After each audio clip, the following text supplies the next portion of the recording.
Right now on the Griot, how do we talk about race? That is a topic at the center of discussions around the country right now. Identity isn't simply a self-contained unit. It is a relationship between people in history, people in communities, people in institutions.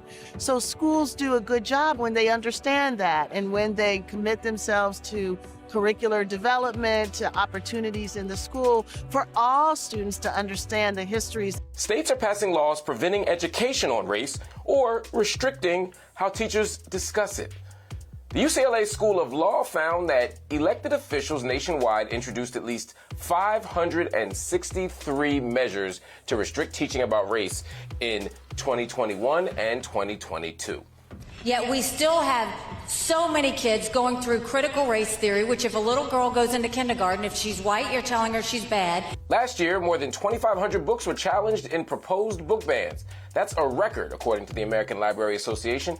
But these debates are nothing new. They simply highlight the need to talk about critical race theory and intersectionality. Florida continues to be a land of diverse history, cultures, and identities, and we will not be denied these truths.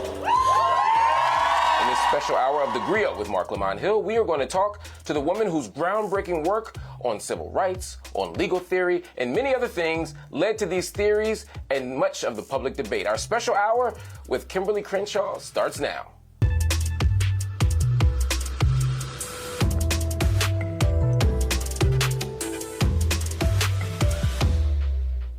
Thanks for joining us tonight on The Griot. I am your host, Marc Lamont Hill. Too often, tragedies involving black women and girls are quickly erased from public memory. Lack of media coverage, lack of content in school textbooks, and exclusion from public memorials, they're all factors in this. Well, there's a new book that hopes to change all of that. Kimberly Crenshaw honors those cases in Say Her Name, Black Women's Stories of State Violence and Public Silence. The Columbia University and UCLA law professor memorializes 177 black women who were killed in interactions with police.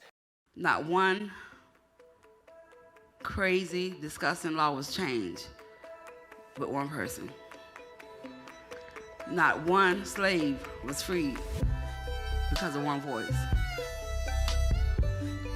It takes unity. It takes people who are willing to fight so that it's not your child or your daughter or your son whose name is being said. I don't want anybody to look at me as a victim. If you don't understand that we have a problem in this country, you are the victim. The book is co-authored with her social justice think tank, the African American Policy Forum. Kimberly Crenshaw is a leading scholar of critical race theory. She's known for developing intersectional theory, which is the study of how social identities, particularly minority identities, intersect, overlap, and relate to systems of oppression, domination, and discrimination. She coined the term intersectionality in a 1989 essay, and Crenshaw expanded her work to include intersectional feminism, which examines the oppression and discrimination that women face due to their ethnicity, their sexuality, and their socioeconomic status. Crenshaw has been at the forefront of race and gender issues for decades. She assisted the legal team representing Anita Hill at the Senate confirmation hearings for Supreme Court Justice Clarence Thomas. In 2001, she wrote the background paper on race and gender discrimination for the United Nations World Conference on Racism. Crenshaw's 2016 TED Talk discussed police brutality against women of color and highlighted the Say Her Name campaign. We are now distinctly honored to have with us the activist, the author, one of the most brilliant minds of the generation, the author of a new book as well called Say Her Name. Professor Kimberly Crenshaw joins us on the Griot. Professor, so good to see you. Mark, I'm really looking forward to this. Thanks for having me. Oh, it's my pleasure. Talk to me about this new book. Everyone's excited about it. It's a book, but it's also a movement. Yes, Mark, it is a book and a movement. It is a testament to the courage and the dedication of so many sisters and mothers of Black women who've been killed by police to ensure that the loss is corrected. In other words, to recognize that, first of all, Black women are also killed by the police. Black girls as young as 7 Black women as old as 95 have been killed by the police. They've been killed in some of the same ways that our brothers have been killed, driving while Black. They've also been killed riding while Black. They've been killed having a mental health crisis while Black. So the while Black phenomenon also applies to Black women and girls. The book raises both that issue and the thing that we call, Mark, the loss of the lost. So their lives are stolen, but the fact that their lives are stolen is lost to our community, it's lost to our society. And when you are unaware of the fact that a particular problem is happening, then you are unable to really fight effectively for justice, for accountability, and ultimately for the policies that are necessary to interrupt this loss of Black life. So the book is a testament to the courage and the dedication of the mothers of the movement to keep their daughters' memories alive. One of the challenges of writing a book like this, I would imagine, is getting mothers to talk about this loss. Getting a parent to grieve privately is often difficult, but to do it publicly and to do it so vulnerably, how challenging was that?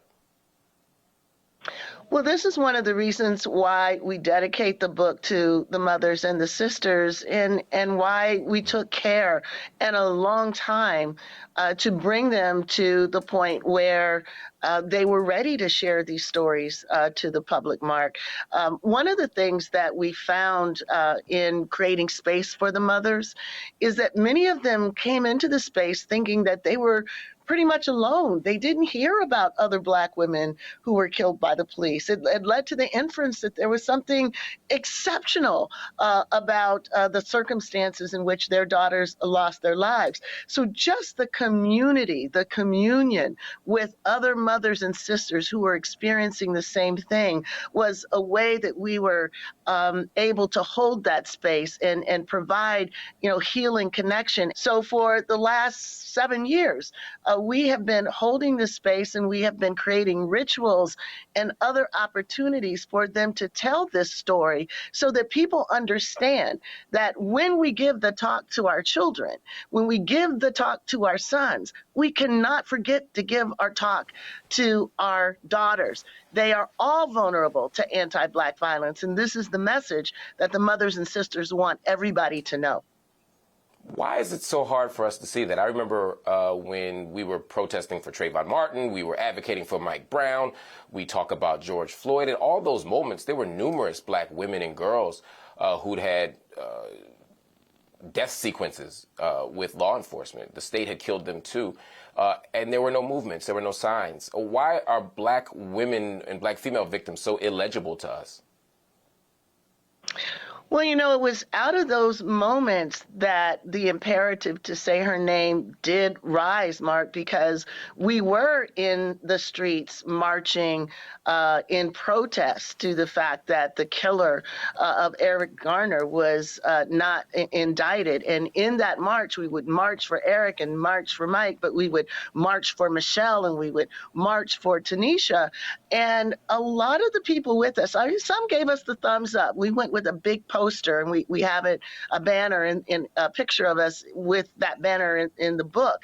And it had like 12 Black women who'd also been killed by the police, a couple within days of the men who'd been killed by police. Michelle Cusseau, for example, was killed 5 days after Mike Brown. And as you point out, there was no protest. People didn't even know that it had happened. One of the things that raised for us is that the frame that we have for anti-Black police violence is a partial frame. Anti-Black police violence does disproportionately affect our brothers and sons. We know that to be true. But the frame is gendered in a way that excludes the ways that Black women are vulnerable to police violence. It excludes the fact that many times they're killed when their families call the police for help, when they call 911, when their sister or daughter is having a mental episode killed, like Tanisha Anderson, and the police come and throw her down and hold a gun on the family to prevent them from actually coming to her aid. They're killed in their homes. They're killed in front of their families. They're killed when they're needing the support of the officers, not needing punishment. This is the fuller spectrum of how anti-Black police violence happens. And when we don't have a framework, when we don't have an intersectional framework to anticipate, to hold these stories, people tend to not be able to remember them. If the facts don't fit the frame, people reject the facts. They don't have a way of remembering it. So it's no one's fault individually that they might not know Michelle Cusseau, they might not know India Kager. But the reality is we have to do better in creating a comprehensive framework for holding all of the ways that we experience anti-Black violence. That's what intersectionality brings to the story. Absolutely. And I want to talk about intersectionality. I want to talk about critical race theory. We're going to have Kimberly Crenshaw for the entire hour. We're going to pick her brain with all the things, including the most recent case around Carlee Russell, the woman in Alabama who went missing for 49 hours after calling 911 to report a toddler walking alone in a highway. We definitely want to get her take on that. The book is called Say Her Name. We're going to talk about the book throughout the hour and so much more. Stay right here. Welcome back to The Griot with Marc Lamont Hill. We're talking for the entire hour to Professor Kimberly Crenshaw, one of the most brilliant minds in the academy right now, or really ever. Her book is called Say Her Name, Black Women's Stories of State Violence and Public Silence. Professor, one of the things that's come up in the last week or so has been the story or the case of Carlee Russell. Police in Alabama say Russell went missing for a couple of days. She called 911. She said a toddler was walking along the highway. This story, for some people, is complicated. It's messy. Some people have used it as an excuse to say this is why we can't trust Black women's voices. Other people say she's ruined it for others. Other people say, look, this was one case that we should think about, but there's millions of others that are different. How have you made sense of a story like this? Well, Mark, first of all, I just want to say how much of a sigh of relief I breathed when I heard that she was home. And that to me was it and all of it. If our concern is about the lives of our Black sisters, and if we know that they are disproportionately disappeared, if we know that the likely outcome of stories like this is not a good one, then for me, there was nothing to do but celebrate that woman was alive and her families are not grieving her. That to me is the most important part of this story.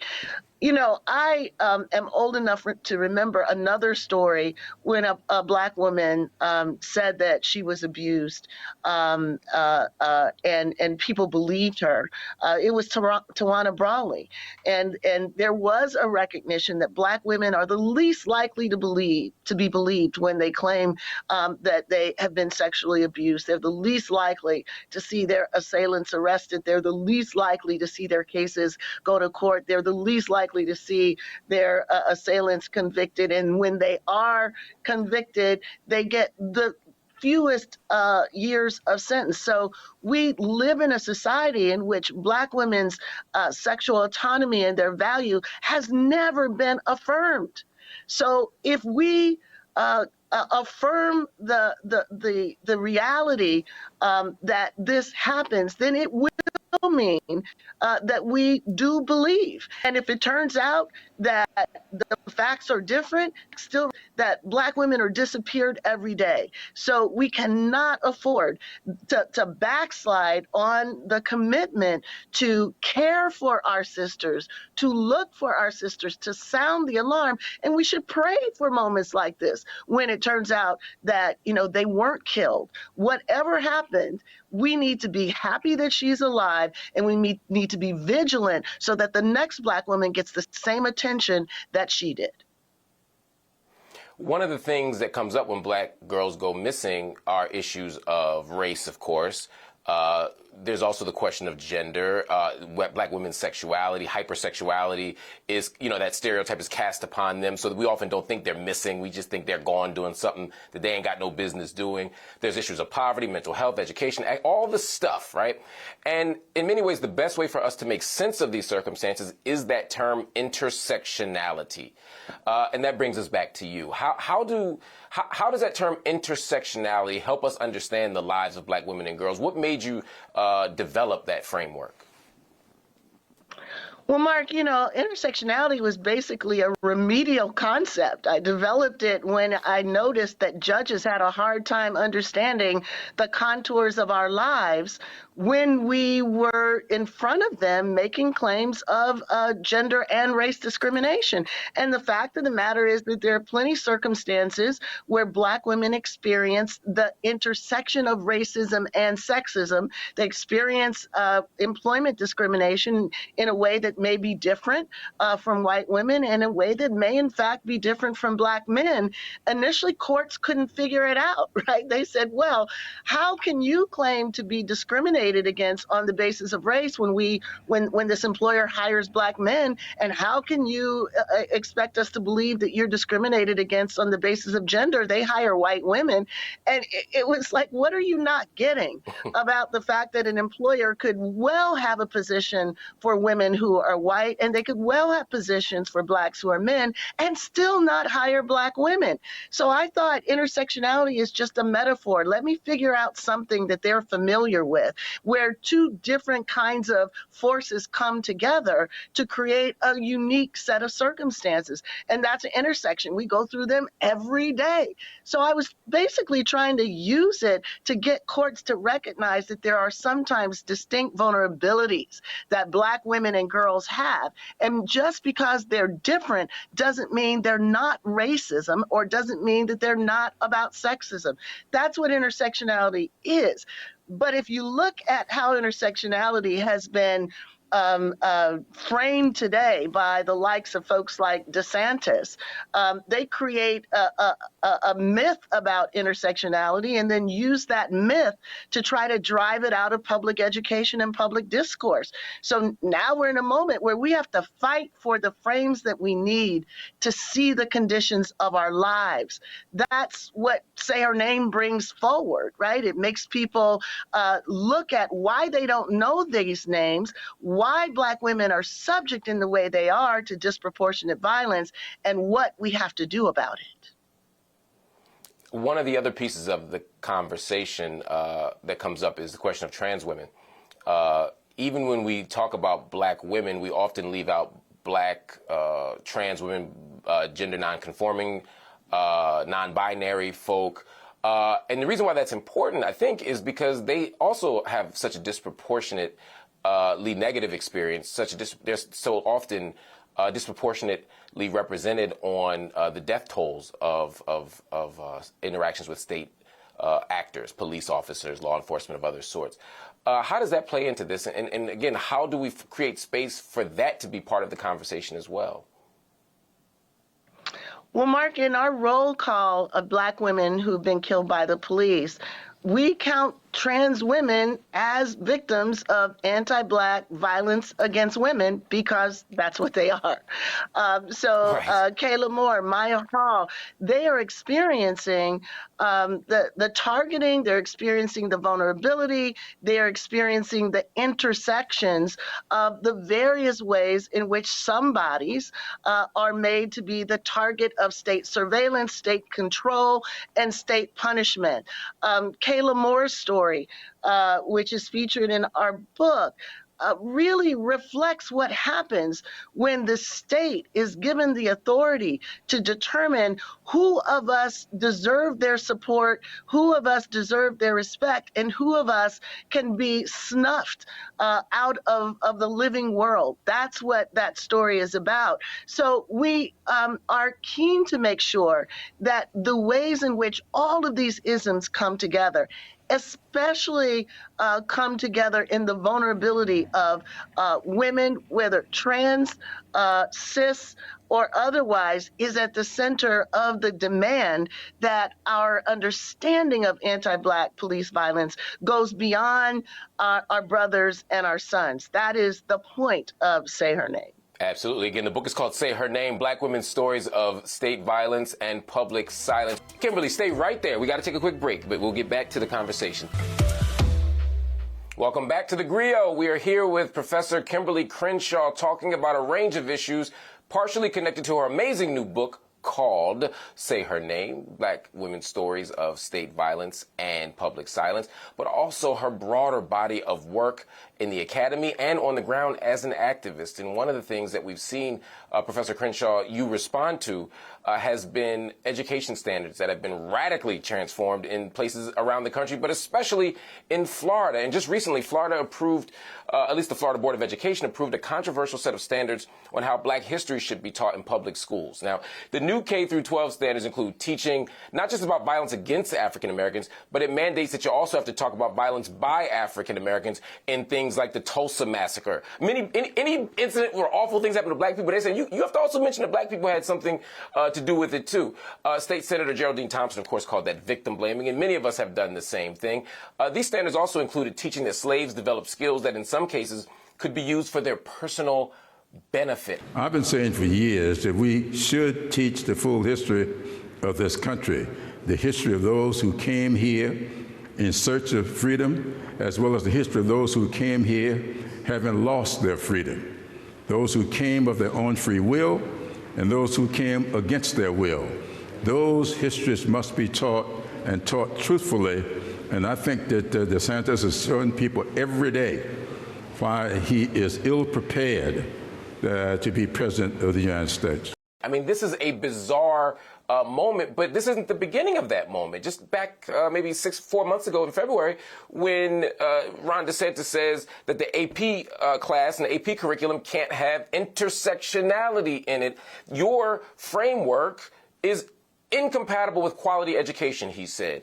When you see that kind of a move, and when you look at the kind of curriculum that's beginning to emerge in places like Florida and Texas and others, what do you say?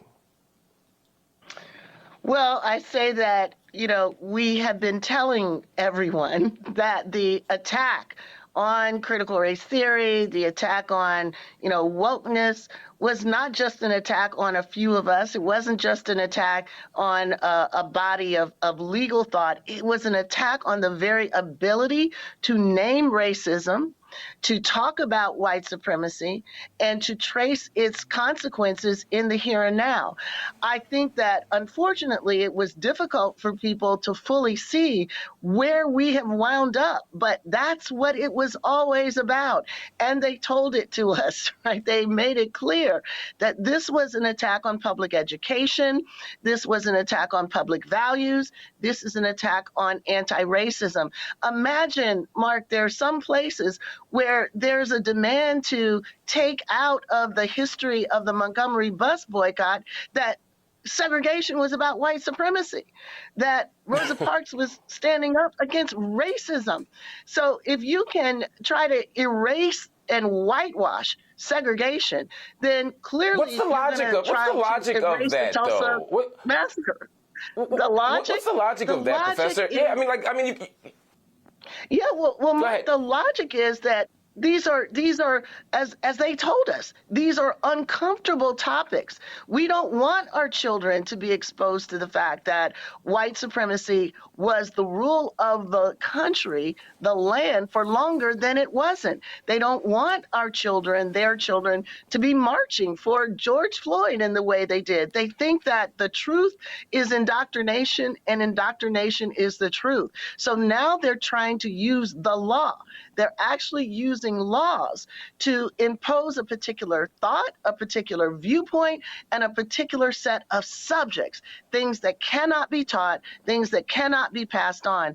Our parents, our Black children, need to be fully aware that this is an attempt to miseducate our people and our children. It's an attempt to rob from us the legacy of struggle and survival that explains where we are in this country and hopefully creates a new vision of where we can be. That's why we have to fight against these anti-woke laws, because these laws are laws against us and our future. You led some marches and really just activist movements throughout the country in the last year, fighting against book bans. What role does that play, the book ban, in this sort of moment we're experiencing right now? I mean, 2,500 books, according to some estimates, were banned this past year alone in schools. Well, Mark, this is just the current version of what always has been the approach of the anti-woke, pro-segregation, pro-enslavement cabal. The key to maintaining people in a state of oppression is to render them illiterate, to make it illegal for them to write, to read, to advocate for their liberation. There was once a time that it was illegal for us to learn how to read. This is the contemporary version of it. If you look at the books that have been banned, we're talking about classics. We're talking about Toni Morrison. We're talking about Jimmy Baldwin. We're talking about knowledge that helps us interpret our lives. So we've been on the road. We went on a 17-state tour called the Unbanned Book Tour. May 3rd, we had a Freedom to Learn protest. We have petitions that people can find on our website at aapf.org. And most importantly, you were part of this yourself. We have Critical Race Theory Summer School, looking back to move forward, why we have to demand the freedom to learn in order to ensure our future. So, it is a fight. It is a fight to maintain our history and a fight to maintain a vision of who we really are. Everyone needs to know what's at stake. Everyone needs to get involved. Everybody stay right here. We have much more coming up. With all these laws that are infringing on our rights, the law professor will answer the question, can the law save us? On the other side of this break. Don't miss it. All right, family, we are here with Professor Kimberly Crenshaw, the co-author of an amazing new book called Say Her Name. Again, we know Kimberly Crenshaw as the creator of important concepts, as an important voice in the legal academy and in American politics for many, many years. Many people, though, Professor Crenshaw, don't know your background story. How does one become a Kimberly Crenshaw? How'd you get here? Well, Mark, that's exactly what I've been asking myself in my effort now to write my memoir. How did I come to be? I will say that, I'm a child of the 60s. My parents were both what we know to be race men and women of the 20th century, and they were my griot. They took me across my city and across the town and the state of Ohio, basically narrating for me what had come before, what is just underneath the surface, where they were unable to be served, when they weren't able to swim in the swimming pools.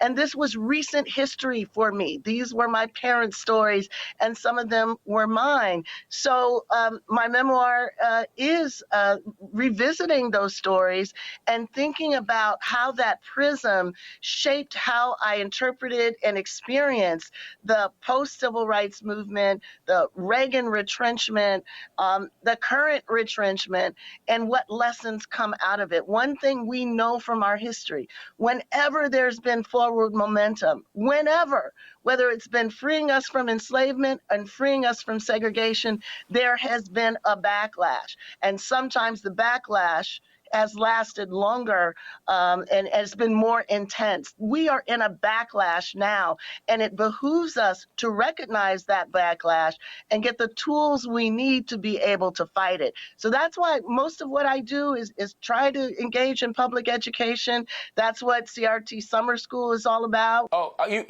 I'm there. All you got to do is ask. Whenever you ask, I'm there. And I know you got to run. I just want to ask you, why, at this moment, do you worry that the law is not enough or that the law is incompatible with what we're trying to do? In other words, if the law is so baked in with white supremacy and racism and structural inequality, when I look at the Supreme Court, when I look at local legislation, when I look at state legislation, there's a lot of reason to believe that the law can't save us. As a law professor, can you make me feel better about that?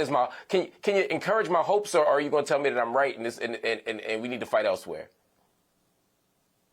Well, look, law is an arena of struggle, just like the economy is, just like the media is. There is no option not to engage it because we cannot not deal with it. But the reality is that law is politics of a different arena. It's politics in a different space. And it also behooves us to understand law isn't automatically going to take care of us. We have to take care of ourselves. And in doing so, we have to know how to advocate through the legal arena for the resolution that best advances our interests as African Americans. And I'm going to end on this.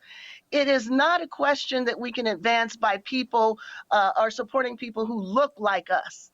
We have to support people who think about our interests and understand how to advance them. And I think most folks will know that we just lost affirmative action.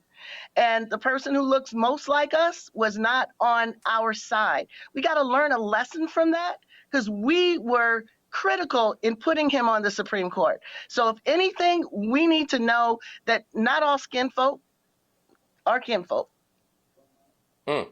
That is a powerful word and a powerful idea that we need to carry forward into action. Professor Crenshaw, it's always a pleasure to see you. Thanks so much for your time and all the work you do to make this world a better place. Everybody, make sure you rush out and buy that book right now. It is called Say Her Name, Black Women's Stories of State Violence and Public Silence. It's available everywhere, but as always, we encourage you to support your local black bookstore. All right, family, we have reached the end of the show, but before I let you go, if you learn nothing else today from listening to Professor Kimberly Crenshaw, you learn one thing. Listen to black women. At the intellectual level, as thinkers and as writers, as cultural workers, whatever you call yourself, you have to understand that for decades, centuries even, we have not listened to the voices of black women, when in fact they've often given us the most intellectually rich and creatively ambitious ideas around, whether it's Bell Hooks, whether it's Angela Davis, or whether it is Kimberly Crenshaw. They offer something deep. But it's also about listening to the voices of everyday black women and girls. When you read her new book, Say Her Name, you realize that black women and girls are often telling stories of possibility and power, but also of pain that we often neglect. We prioritize the voices of men at the expense of our women and girls. And as a result, we can never get justice. Listening to women doesn't mean that we have to agree all the time. Listening to women doesn't mean that every woman is always telling the truth. But what it means is that we destroy the frameworks that deny them by default. We destroy the frameworks that ignore them by default. And instead, we embrace the idea that black women have something significant, no, something indispensable to add to our conversation, to our politics, to our community, to our world.